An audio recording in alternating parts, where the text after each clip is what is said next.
thing is that I have known both of these pastors ever since when they were small, and so it's. But they have been, both of them have been married in the past year. Okay, so Victor, you first. Yeah, thank you, Pastor Jeff. Quick intro. I'm serving as a youth and college pastor in Columbus Chinese Christian Church in Columbus, Ohio. I have been here for over 10 years now. This is now my 11th year serving here as the youth pastor.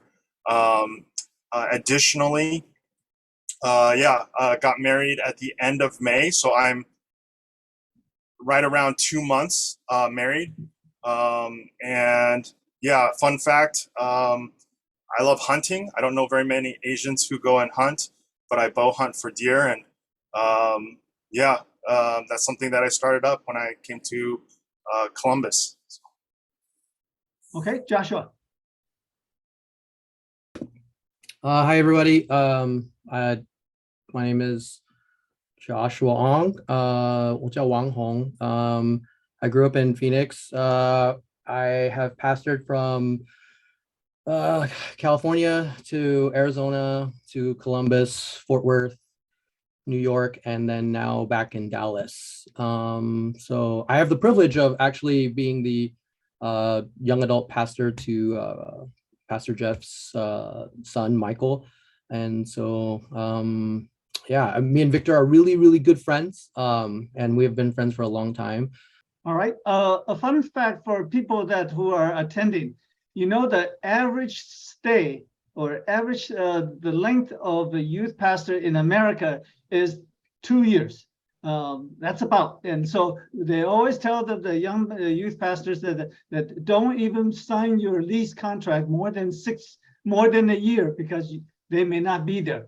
And so both our speakers today, they are exceptional. They are way on the other end. And so their experience, what their advice to the parents would be, we need to hear them. All right. And so first questions. And you probably have heard that the young people have left the immigrant church.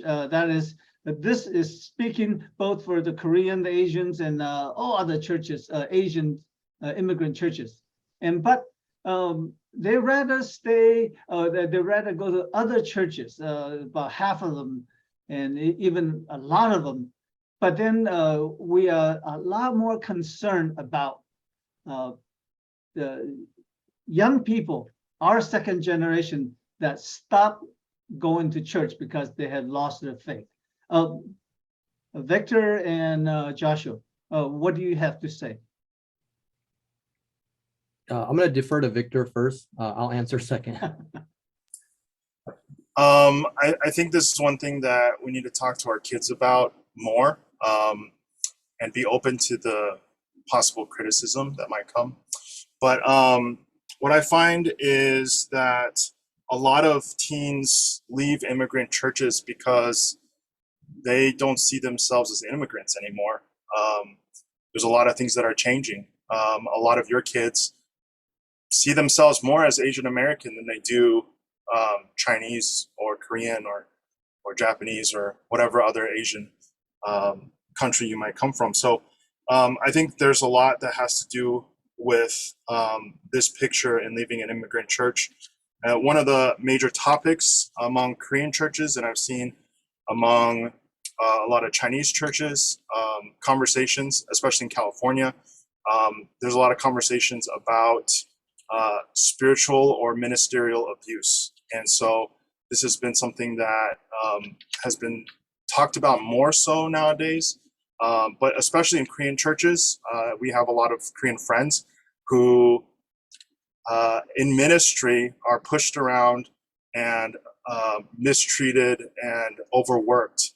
And if that's true for the pastor, it's also true for a lot of the volunteers and a lot of the younger folks as well.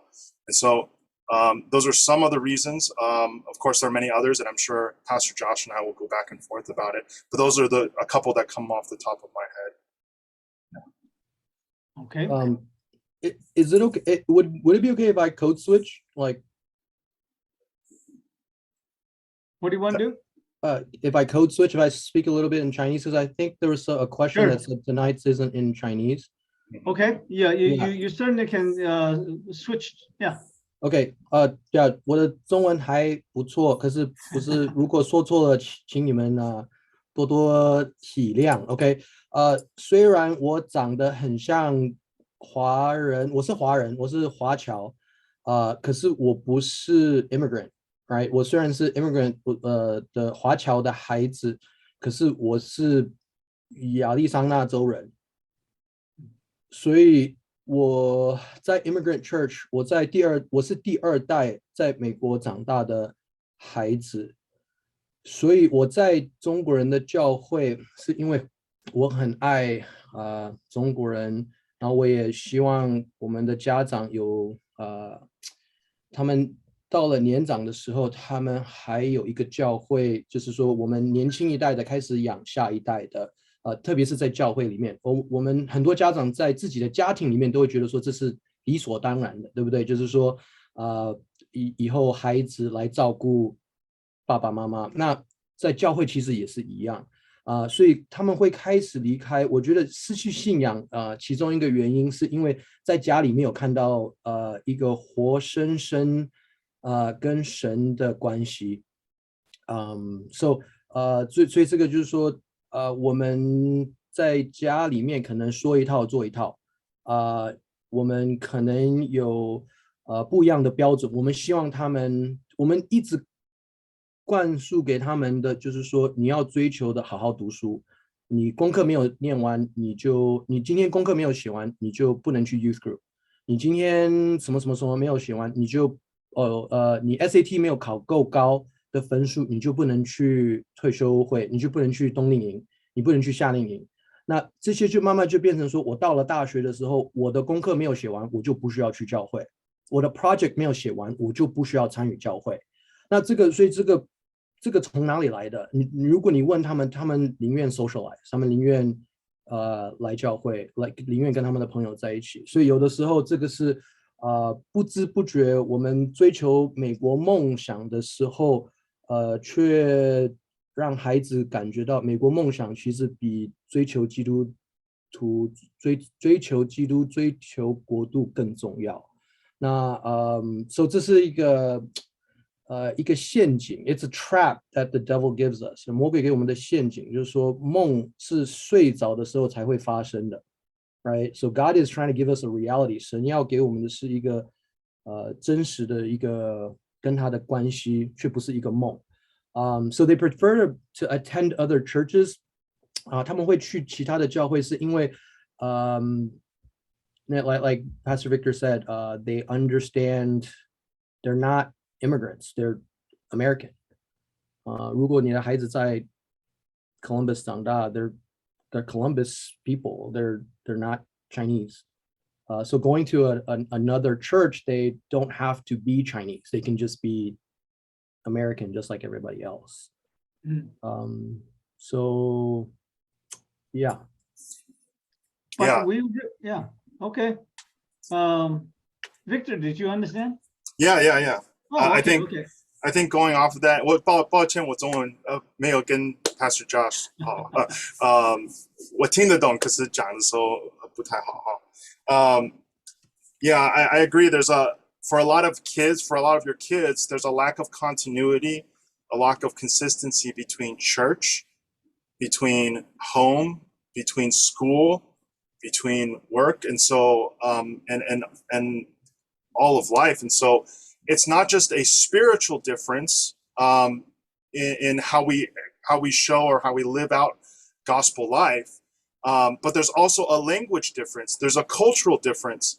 And what we find and what I've seen is a lot of youth that are growing up in the church are very socially stunted. They're unable to keep up because they're trying to work in all these different kinds of cultures all at the same time, and the consistency becomes very difficult.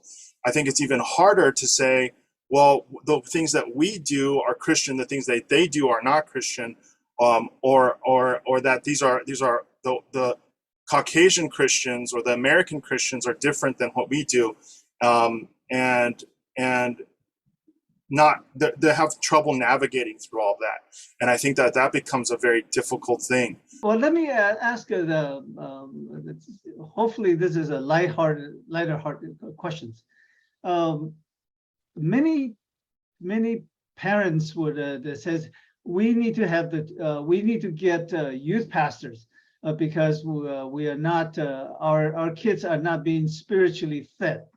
What would you say to that, Victor and Josh? Couple minutes.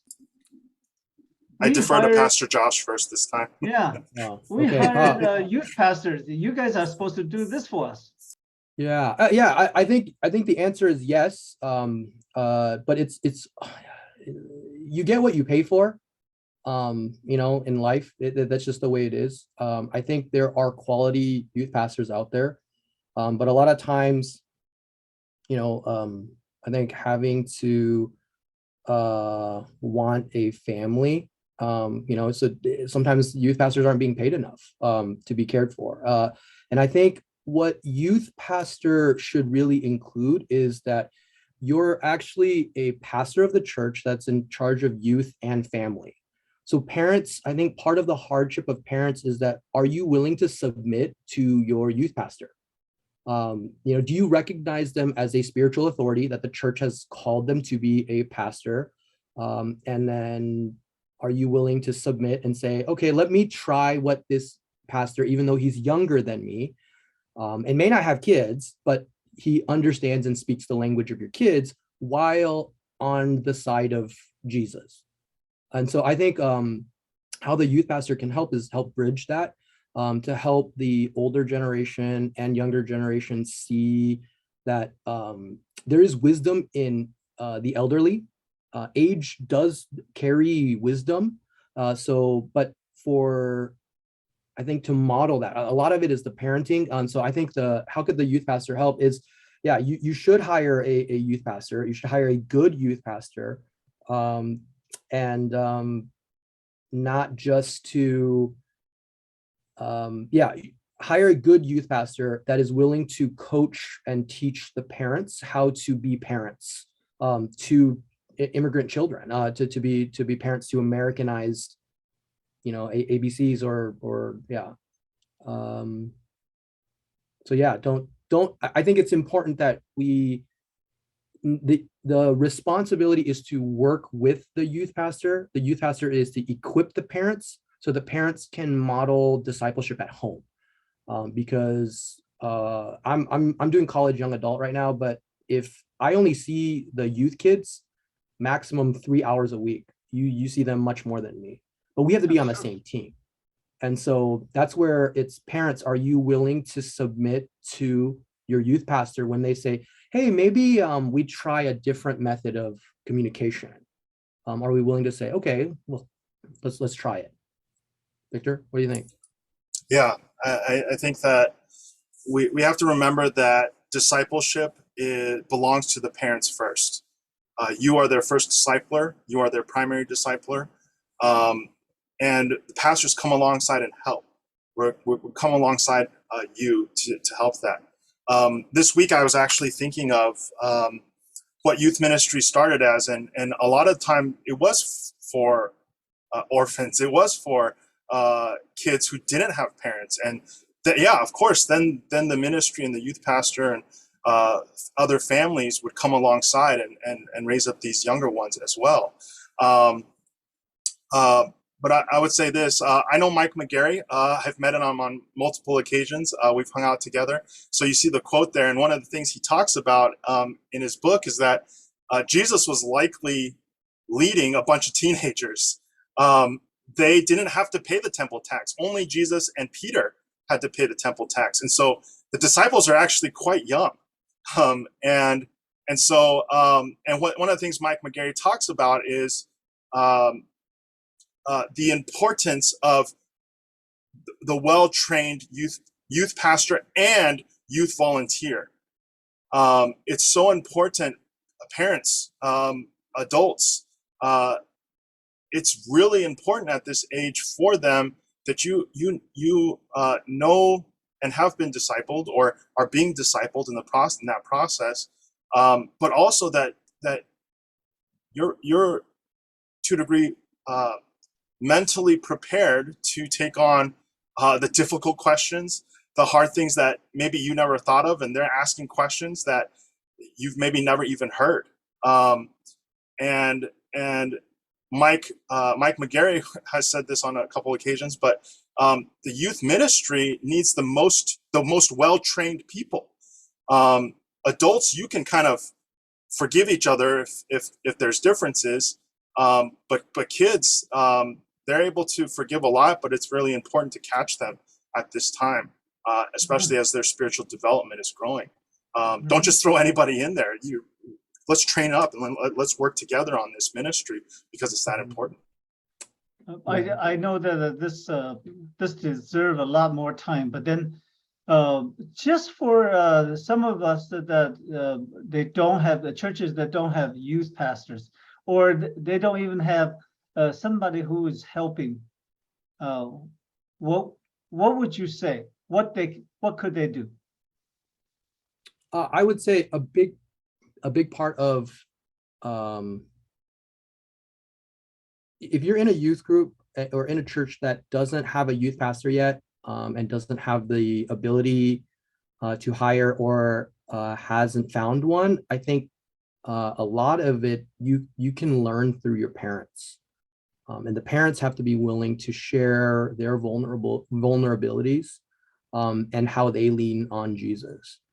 I think, yeah. So if you're a youth, because I'm reading the chat as well. So if you're a youth, be humble enough to ask your parents. Okay. And I'm going to switch to Chinese real quick to speak to the parents.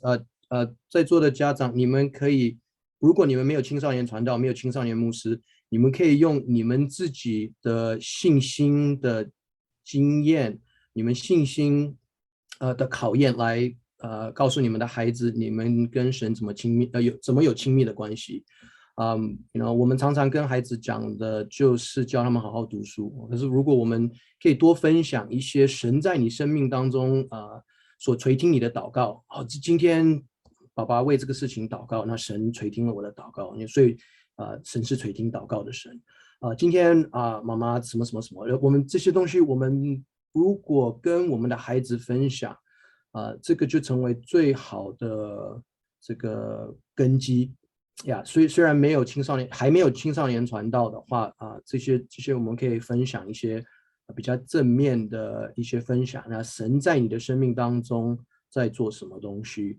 神在你的生命当中有什么恩典？那我们要常常数算神的恩典。那这其中一个就是说，传给我们的孩子，怎么依靠神。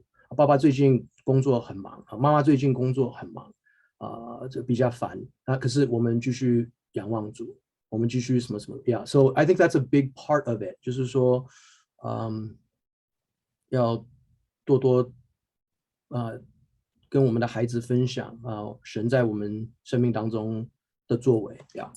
Okay. Yeah, and I just wanted to add on to that. I have a friend whose church is in North Carolina, and they didn't have a youth pastor and they still don't have a youth pastor. But when I went to go visit, and I over the years getting to know their youth who are now young adults working, the work that some parents did in inviting the kids, hosting them, showing the love of Christ to them, showing that hospitality to them, sharing their lives with them. And then even all they had for youth group was they sat down and listened to John Piper sermons.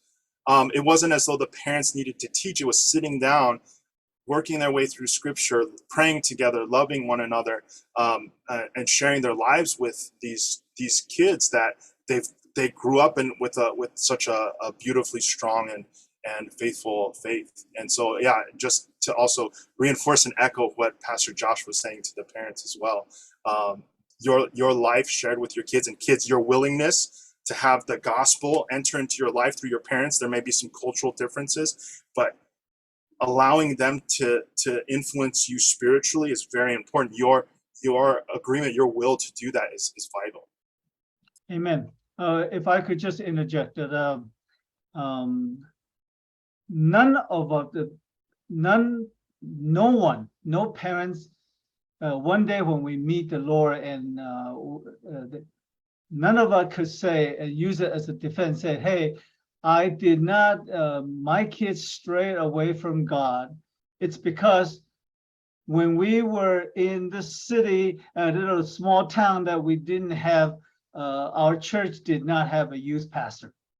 And that's why my son never had the proper training and never had a spiritual growth that he should. No, pastors, youth pastors are not your excuse for not doing the parents' job.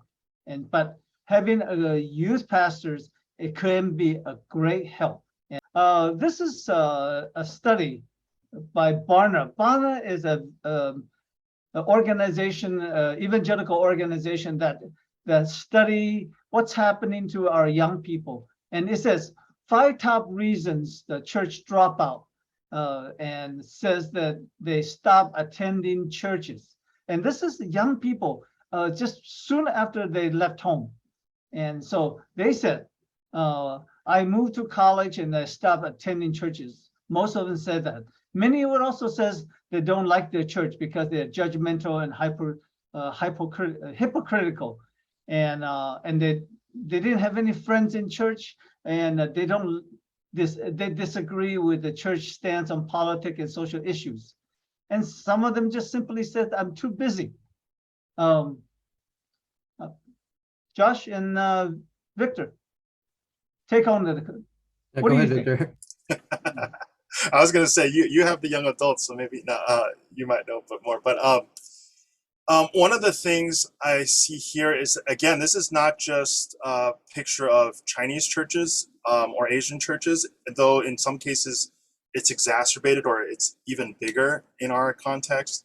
But I see this across the board. I see this in a lot of other churches as well.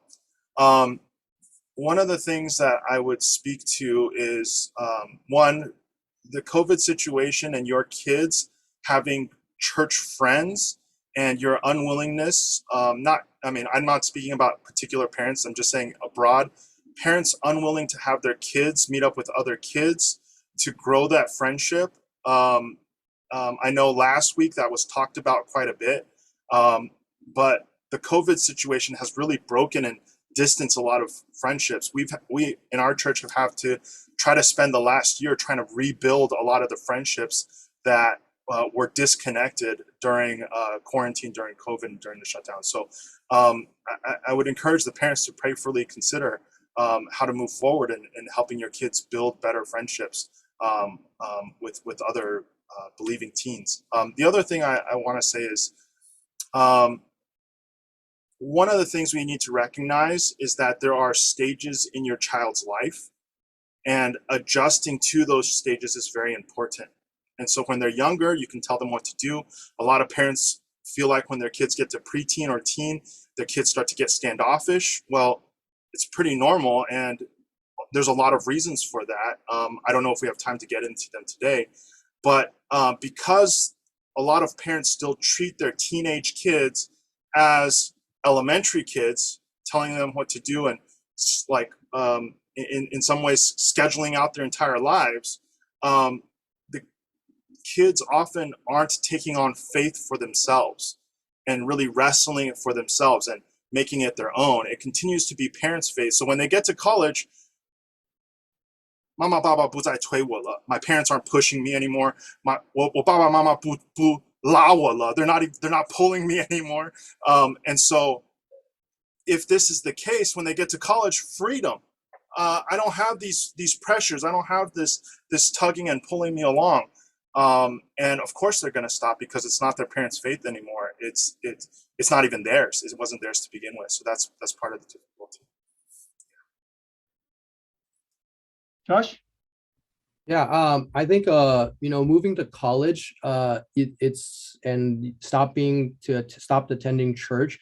That's the one I see the most. But it really goes back to, did our children, more importantly, more than attending church, did they have a relationship with Jesus? Amen. Because if they have a relationship with Jesus, they'll want to be with other Christians. And so it goes back to what we've conditioned them, right? They're children, and as children, and young, soon to be adults, as adolescent, what we tell them, it sows seeds, it grows in their heart. And so again, when we tell them, you need to study a little bit harder, right? Like how many times have, I'm going to code switch real quick. 在座的家长，我们这一个月，读书的时候，就是可能9月，9月、10月 ，every month， like 我们会问我们的孩子，你今天写功课没有？你今天 did you finish your homework？ 你功课写完没有？ But how often do we ask them？ 你今天读经没有？你今天祷告没有？ Right? And so it's not a priority, right? I think even between husband and wife, we ask each other, we ask each other things like, did you pay the credit card bill? 水电费付了没有? Right? We ask these questions, but do our children ever hear, 爸爸你今天读经没有? 妈妈你今天祷告没有? Right? Like we don't, if they're not hearing that at home, and this is just something that we do on Sundays, then you know what? I'm busy. Church members seem judgmental or hypocritical.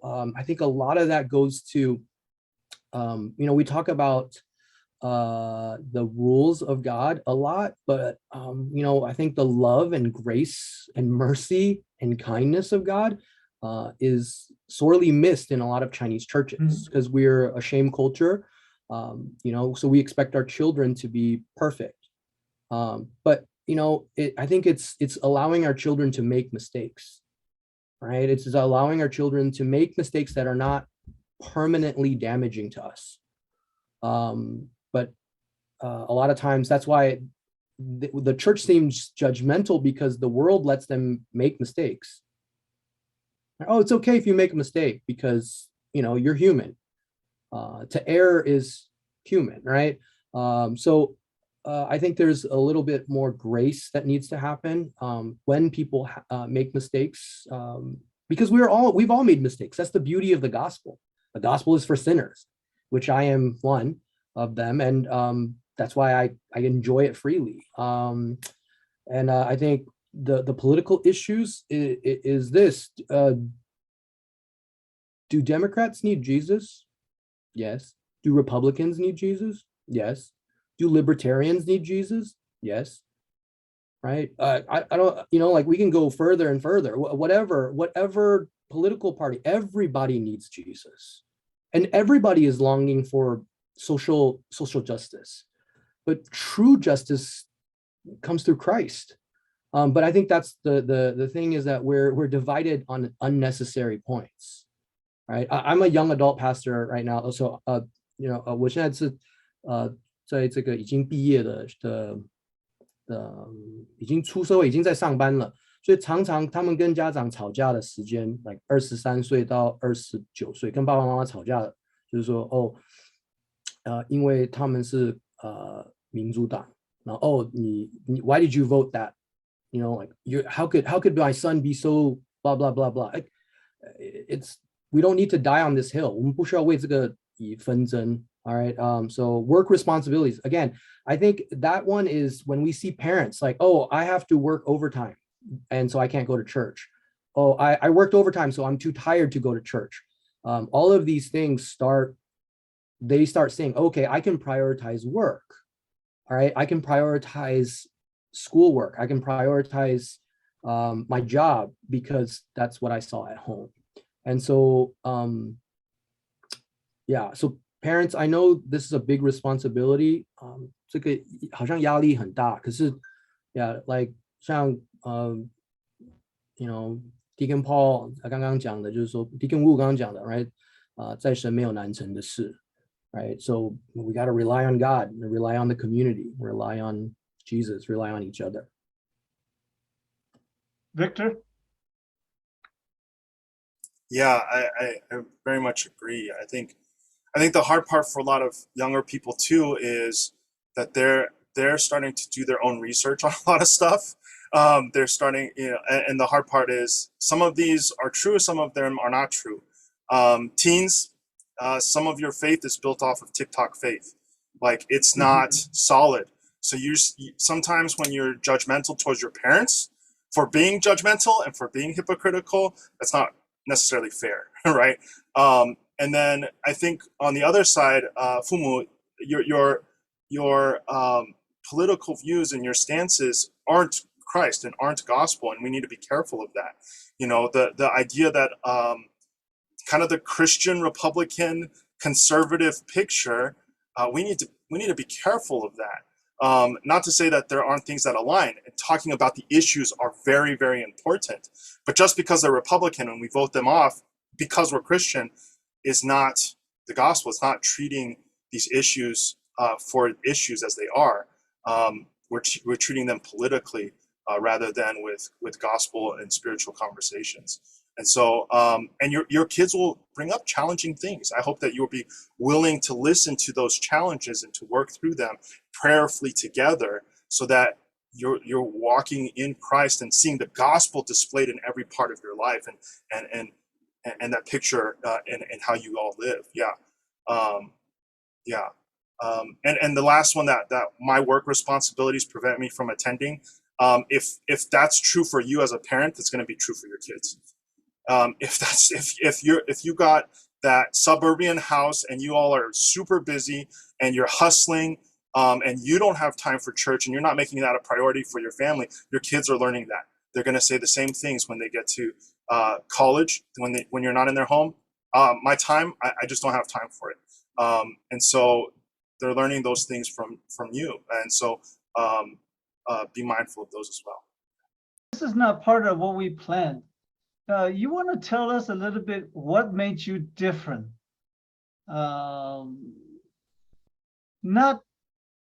We don't see, I mean, we see very, very, very few of our own kids that come out and to serve as youth pastors. Many of the parents would say, don't ever become like Josh or Victor's. What do you say to them? I know this is not a question that we planned. It's fun. I think that's a very fun question. I think it's we get what we want. We get what we wish for, right? So when we say everybody else's son, but not my son, but many churches right now, we have a hard time hiring youth pastors, right? Because I know many in my generation and Victor's generation that was like, if you go to seminary, I'm not going to pay for it, right? If you go to seminary, you're out, right? Like, and so we're paying for this. We are hurting our own generation. But I think the only thing that made me different was like my parents. I don't know if you guys know this. My parents weren't actually very happy that I went into ministry, and they're pastors, because it's hard, and every parent loves their child, but it's the aspect of my parents had to love Jesus and love that my obedience to Jesus was greater than my obedience to even my parents.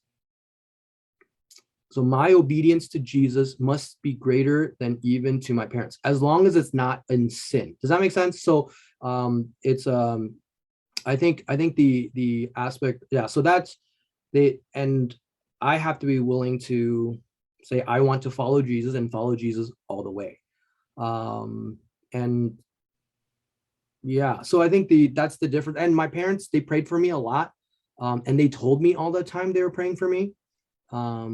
And so you guys, many of you guys know my parents as well. They're not perfect parents at all by any means. But at the same time, I can say that, yeah, they prayed for me and they allowed me to, they trusted what God was doing, even if I didn't know what I was doing. Because they knew that they raised me in the Lord, right? My goal is to pursue Jesus. Victor. I'm a little different than Pastor Josh. My dad wasn't a believer for a very long time. I had the privilege of baptizing him actually a couple of years Really? back, which was Wow. really great. Yeah. But my mom had set me aside. They had been trying to have a child for a few years, and she prayed Hannah's prayer. And so originally my name was almost going to be Samuel. But my dad said no. But my mom had always in mind for me to go into ministry. And in my fourth grade year, my mom asked me what I wanted to do when I grew up, and I said I want to be a pastor. And so that's when she started to send me to Christian school, sent my brothers to Christian school. And even during that time, there was a lot of struggles. My parents are also not perfect. Even though my mom encouraged me, there was very little, if zero, discipleship in the home. I'm very thankful for my mom's pillow at the side of her bed and her Bible open, because that's where she would pray and kneel. And that pillow was there always. That Bible was there always. Just a beautiful reminder of her faithfulness in the Lord. But also, yeah, there are a lot of struggles. There are a lot of things that I would question or ask. And it was really in my junior year of high school where I had to ask God, is this really where you wanted me to go? Pastors at Greater Phoenix Chinese Christian Church, where we grew up, would call me pastor because they knew I was headed there. But even during those years was a lot of struggle, even in a Christian school, trying to run away from that. And I had to face the facts and ask God the question if he really wanted me to do this. And so I left it to the Lord. I only applied to one school, to Moody Bible Institute. I said, God, if you really want me to go, if you really want me to be a pastor, you'll get me in. And my mom was like, are you sure you don't want to apply to any other schools? Are you sure? and I with confidence, I was like, yeah, it'll be fine. And I got in, and ever since has been there's been no looking back. I think God has been faithful, and that call was very strong for me. My mom was, of course, very supportive. My dad was more of a standoffish dad, so he kind of was like, well, as long as they do what they're happy, then fine. And to a degree, that was a grace from God, I think. And so, yeah, so that's kind of where I've come from. Yeah, I got sent to Christian school too, but that was because I was fighting every day in elementary school. So it was completely different. But God uses broken pieces, and so yeah. Yeah, so there's no formula. I think that's what we have to recognize. God's grace pours out, and there's no formula for that. Mm-hmm. But Be faithful. yeah. Yeah. But I think every kids need to be like Pastor Victor to see like his mother's prayer pillow where she knelt and prayed. Mm-hmm. And our kids, your kids, and young people that is looking for where in the house is where my parents are praying, and how they pray about for me. It's not just for me to go to college and for me to make a lot of money. And so, hey, thank you so much for sharing that. I know that was not a question that you were ready to answer. But let's talk about people that young people that already kind of lost from faith. The prodigal kids already. And kids that or young people that the parents are wondering, what could I do? Can God bring them back? What do you say to those people? The young people? I know they're not here, but speak to their friends and also the parents. Can you? Yeah, a lot of prayer.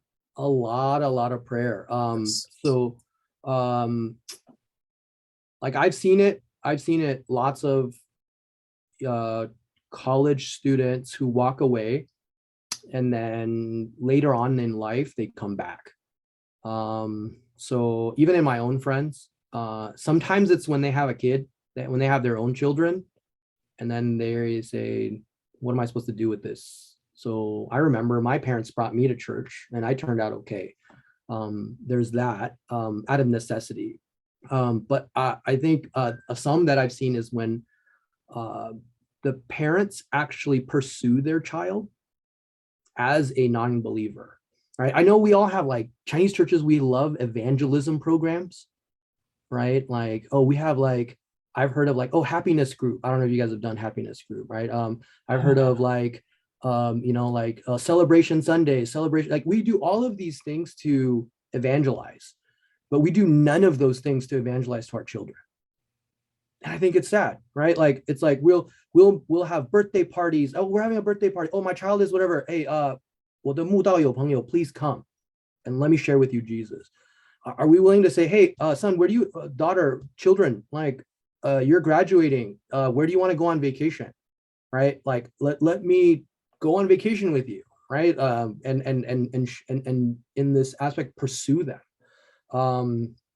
And so, yeah, encourage them. And I think really pursue them the way that you would pursue those that you're trying to win through your evangelism, small groups, your evangelism training. And so I think a big part of that is to, pursue them again.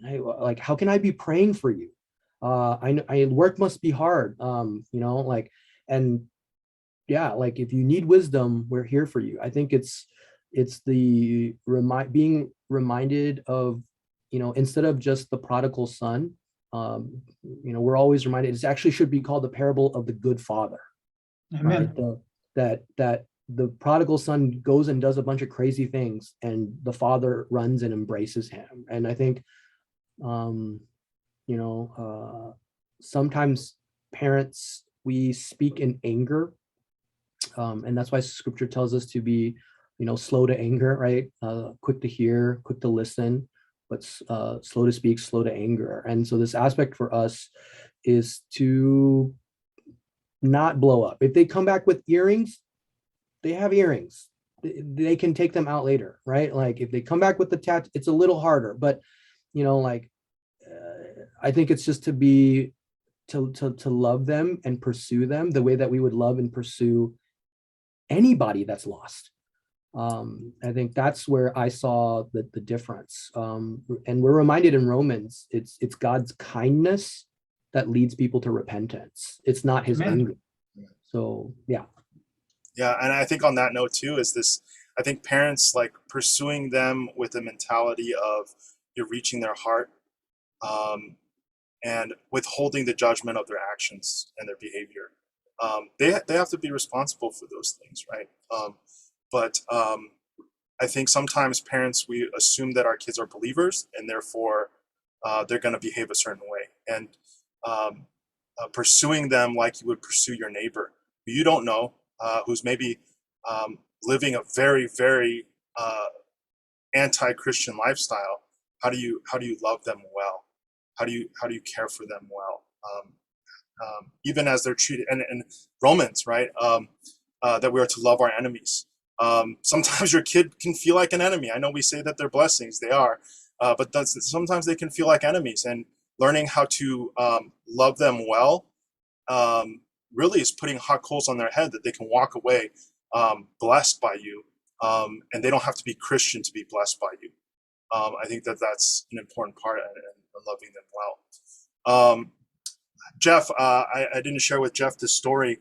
One of my cousins reminds me often of a time when you challenged him in his beliefs and in his thinking. In fact, you challenged so deeply that of all the lessons you ever taught in his Sunday school, this is the one lesson was the one that you taught when you asked my family, who are restaurant owners, who bring Sunday lunch, and asked them a really pertinent question, which was, Jesus turned over the tables at the temple for selling things. How come we're allowing your parents to sell things at church? And it wasn't a press against what we're doing, but it was a challenge. Well, how do you justify this? How does this work out? And all that to be said is, parents, yes, be in prayer for your own kids, but your involvement, your taking those regrets and making them motivations to care for kids that are not yours is really important. Your kids, and this comes from sticky faith, your kids need adult friends, and not just young adult friends, not just college friends. They need adult friends. And Jeff, I'll say this, that Jeff at that time cared about my cousin and enough to challenge him and challenge him to walk faithfully. And so, by the way, a good book is Prodigal God by Timothy Keller, which talks about God being a good father and all the things he pours out to his prodigal son. So I would also encourage you to consider reading that as well. Just to add to that, Pastor Jeff, your wife, Pearl, I've been yelled at maybe by every single auntie in church except Pearl. And I remember, right? It's her kindness, because she was the only one that was kind, like super kind to me, because I was annoying, but she was kind. And I will always remember that. And so it's something beautiful that it was different, right? I got yelled at by everybody. I was okay with that. I was like, whatever, I'm not going to listen to you anyways. But, when she was kind, like, please sit down. Like, what? There's an adult saying please to me? What is this? What? I should sit down. This is scary, And so there's that. I think, there's a really big name speaker named John Piper. His son actually walked away from Jesus, Abraham Piper. Yep. Yes. And he prayed and prayed and prayed. And then Abraham Piper, his testimony is really funny. And then he's like, went to college, hated Jesus because his dad was always busy, with church ministry. So if you're on a pastoral, deacon board, and give your pastors a bigger break so their PKs don't hate the church. All right. But anyways, Abraham Piper, his testimony is that he bought a pack of cigarettes and opened the Gospels and said, I'm going to read this for the first time. And he goes, by the time I was finished with my cigarette, I believed in Jesus. And so this is the thing, when I say that to you, our gut reaction is like, smoking a cigarette, you missed the story. A man came to Christ when he read the Bible for himself, not just hearing what his parents said, but he had to do it on his own, right? Like, so his dad is John Piper, right? Like, but, so be kind.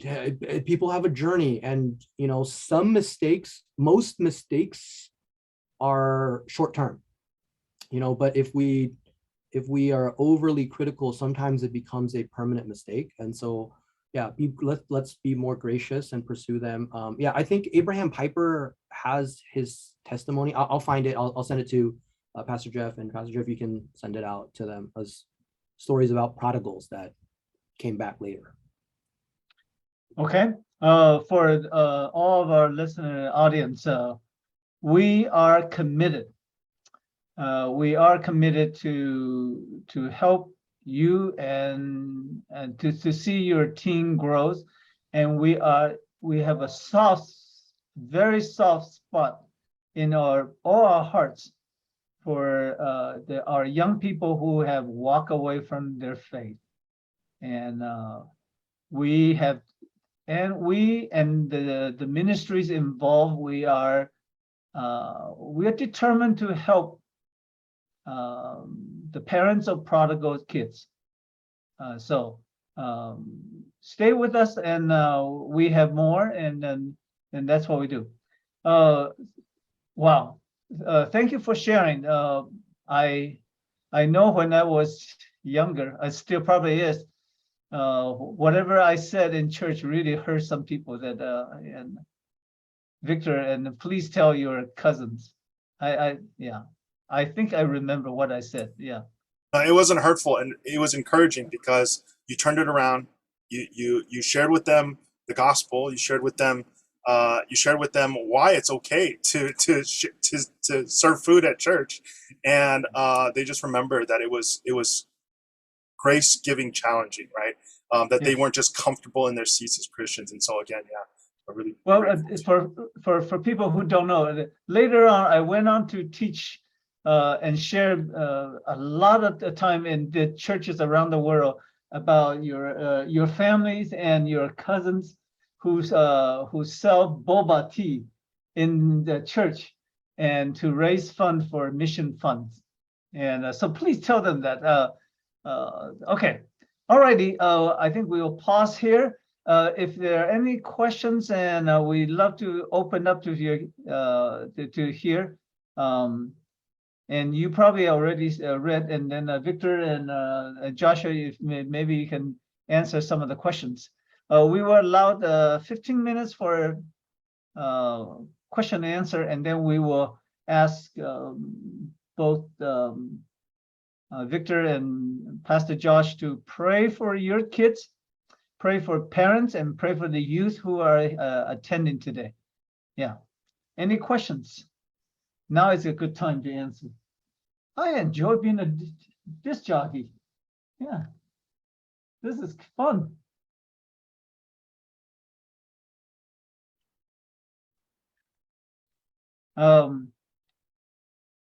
We would love to hear from you. How many of you are from churches that have no youth pastors? Yeah, if you can just kindly type it into you don't have youth pastors. Yeah.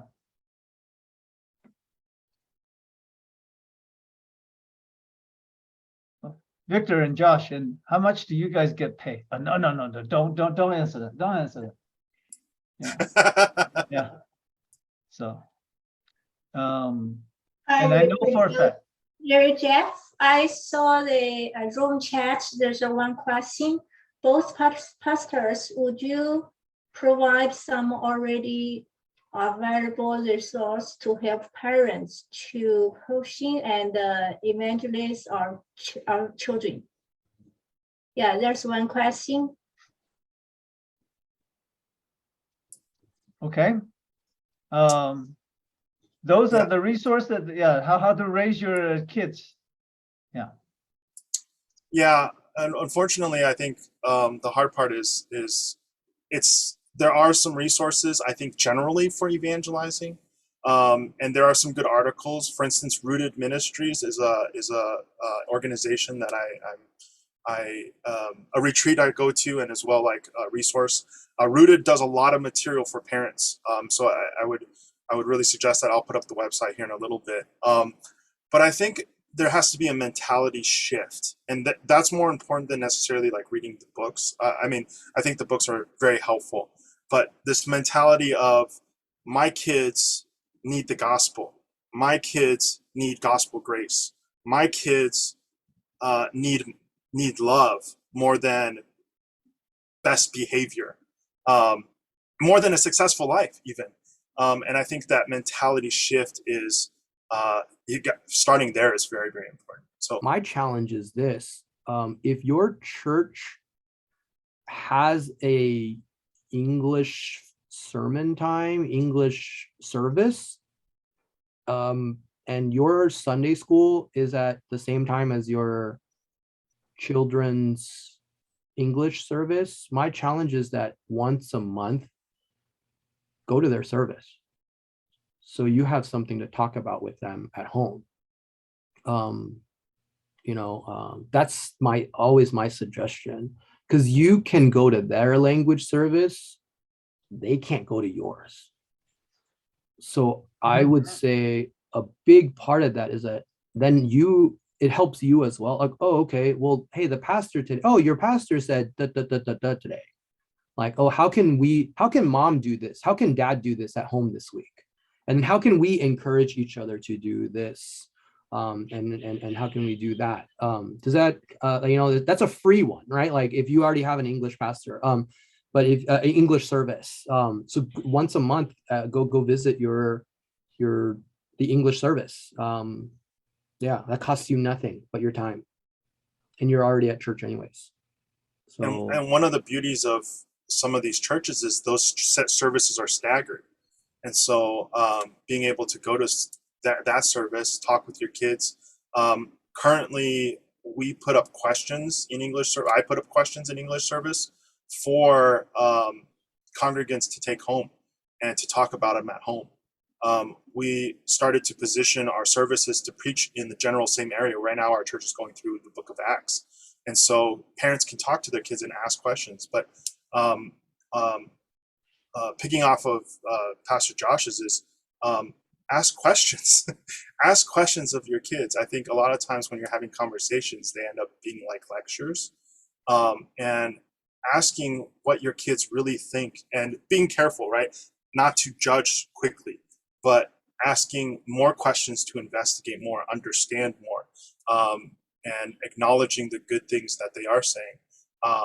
Asking clarifications of things that maybe you don't understand or that seem strange or are contradictory, and trying to help them to work out the words as well, I think is very beneficial. Yeah, and I don't mean like you have to sit next to them and try to embarrass them, like, but I think it's like just sit with the other parents, invite other parents and say, hey, our kids are in youth group together. Let's go to the English service at least once a month, right? And this way, we can have conversations with them. That to me is a big one.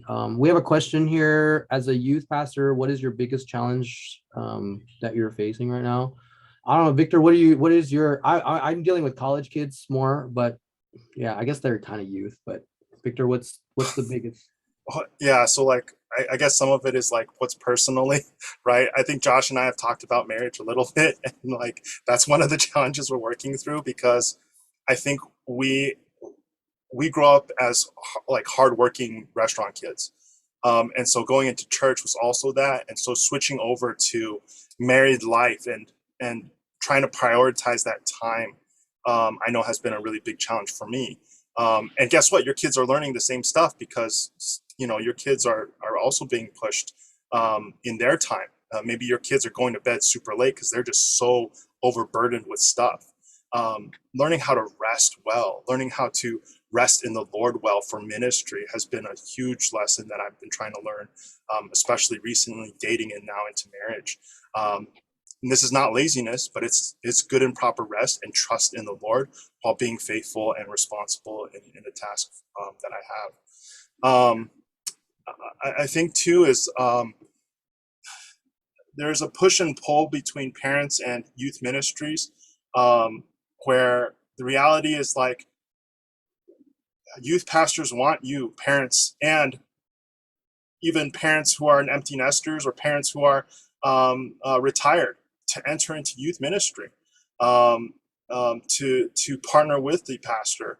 They don't have to be your kids. And I think one of the difficult things is recently is things like finding volunteers, teaching Sunday school, but these are all activities, but really it's the partnership. And sometimes, honestly, a youth pastor feels lonely. For the Asian youth pastor, sometimes it feels like parents expect you to do it the Chinese way.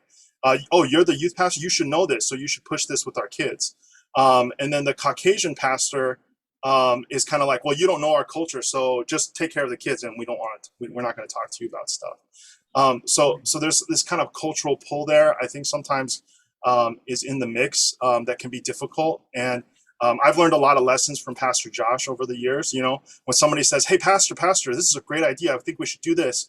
Okay, let's pray about it and let me know when you wanna volunteer for that. I think that's fine. That's very good and wise words. Yeah.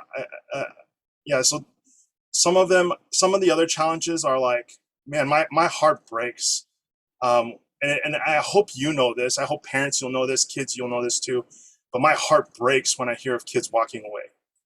And know that I love your kids. Know that your youth pastor loves your kids, and you're not enemies. You're actually partners. And I hope you'll understand that. It breaks our hearts, and it's not because we're the pastor. It's because we really do love them. Yeah, and I hope you know that as well. Yeah, I think one of the biggest challenges that I see in like ministry right now is the oversaturation of technology. Like there's just too much. Like if this was 5 years ago, me and Pastor Jeff would have flew out to see you guys, somewhere. And Columbus, right? Because if Victor's there, and so technology is good. I'm not saying don't use technology, but it's the oversaturation of technology. So that's going to be a hard one in the near future. Yeah, their entire life is online, and so yeah, like use technology, but it's a tool, right? So tools, that's just what I see. It's this hyper addiction. They're together separately. Everybody's in a circle. Everybody's looking at their own phone. Everybody's doing their own thing. And that's in the church, lobby, right? Everybody is standing in a circle looking at their own phone.